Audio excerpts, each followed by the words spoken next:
So what I'm going to show here is some basic principles. There's so many ways of people doing what we do in our industry and doing anything. But if there's not something that you can follow, it's sometimes hard to remember what you're doing or to be able to put it into practice. So these principles they're basically in there. They're common sense in many ways, but unfortunately common sense isn't so common sometimes, and I think that's something that we all have to try and keep in mind when we're in our barn. Ventilation is happening all the time, but it's only in control if we're doing something about it. Okay, we're going to be talking about all of these. You can read them. I don't need to read them all, and as I go through them, you'll see them as well. It's all to do with being able to control the air within that barn. We're going to be able to measure the air in that barn, and then we're going to utilize heat and circulating fans in order to be able to control what's happening. And we can't do anything in a barn unless we monitor it. You have to monitor. I cannot impress enough upon you that monitoring is probably the single biggest change that you'll be able to implement. If you're not monitoring everything, then you can't make a change. Okay, sealing a barn. It's extremely important to seal a barn. One of the things as humans are, we're somewhat lazy. Eventually, we always try to find a way to make something faster or quicker, and we tend to do that by nature, and it's one of the reasons that the human race is so successful. We invent lots of things to make it easy. Unfortunately, we tend to get caught up on time, and we sometimes don't have enough time to do this, or we don't have enough time to do that. Ventilation, if you don't have enough time to do it, you're going to have problems. So you need to find the time to close your inlets properly. You need to make sure those fans are closed, the doors are sealed, and the proper insulation in that barn. That's a lot bigger topic, but you need to make sure it's there. Inlets. These are photographs, thermal images of barns when I just travel around all over the place. These barns are all closed.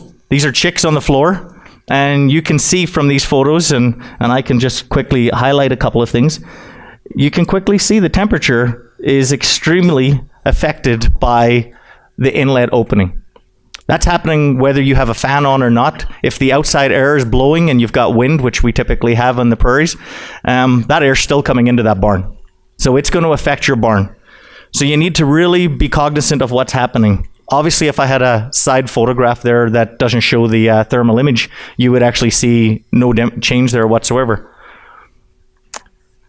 Fans. A lot of people leave the fans on. They go, no, I know what, I'm going to be opening that fan up in a week. I may as well, no sense in closing it up. Well, a week's too late. You need to be able to close those fans up and seal them faster. That's what's happening to your barn every time you, in the winter especially, even in the summer, when you're not controlling it, your fan is turning into an inlet. So you're actually bringing air in through that inlet.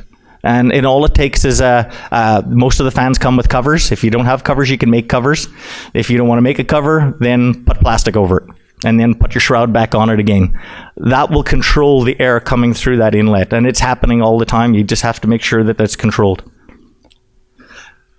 When it comes to sealing your barn to minimize the air leakage, you need to make sure that that you watch for doors. You know, man doors.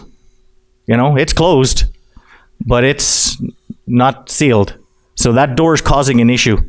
And you can clearly see from that photo and from this photo, from a different one, that you have an issue. Now those birds, when you walk into that barn, you can tell as a farmer that the birds aren't in that area at the moment because it's freezing cold. It's 9 degrees if you look at the thermal image there. Not to mention that whole area is going to get wet.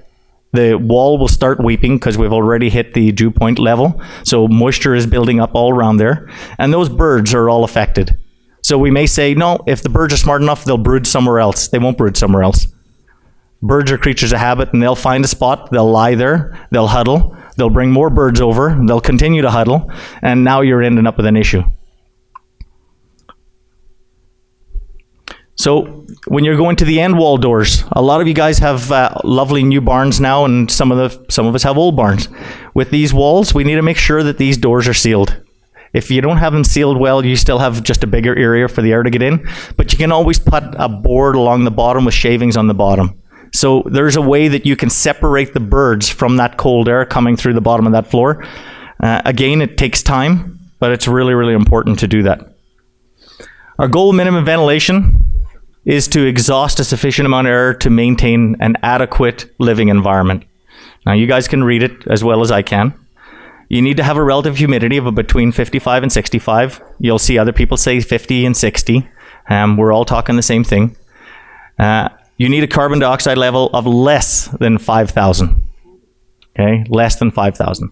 Above 5,000, you're causing all kinds of problems, disease-related, death.